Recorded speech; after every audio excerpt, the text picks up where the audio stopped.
Relay నిరాహార దీక్షకు YSR Congress party కార్యకర్తలు విచ్చేసినందుకు అందరికీ ప్రత్యేక ధన్యవాదాలు తెలియజేస్తున్నాము. ఇందుకు ఈ 16,000 మంది నియమించేటప్పుడు వాళ్లకు జరిగే పరీక్షా ఫలితాలను ఆధారంగా పరీక్షకు ప్రవేశ పరీక్ష ఎలిజిబిలిటీ అయిన వాళ్లకు మాత్రమే ఈ నియమాలు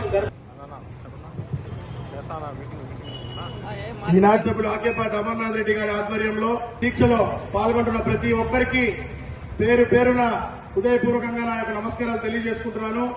అలాగే మద్దతు తెలుపుతున్న ఉపాధ్యాయ యువజన విభాగాలు మరియు వ్యాపార విభాగంలో ఉన్న వారందరికీ నా యొక్క హృదయపూర్వక నమస్కారాలు తెలియజేసుకుంటూ ఈ యొక్క డిఎస్సి 2020లో జరిగిన అక్రమాలకు ఇద్దరు చిత్తూరు జిల్లా వ్యక్తులు కారణం.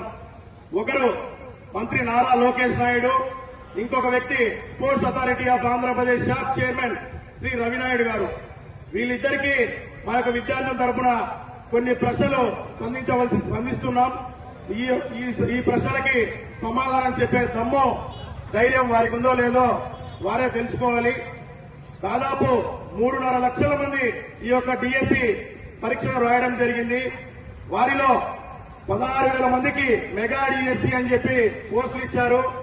అది మెగా డిఎస్సినో దగా డిఎస్సినో మీరే నిర్ణయించుకోవాలి. ఈ యొక్క డిఎస్సి పరీక్షల్లో 10 లక్షలకు 15 లక్షలకు డిఎస్సి పేపర్ను లీక్ చేసి టీడీపీ సానుభూతి పరులకు, టీడీపీ నాయకుల యొక్క కుమారులకు కుమార్తెలకు ఈ యొక్క పేపర్ను లీక్ చేసి ఈ రోజు 16,000 ఉద్యోగాల్లో కూడా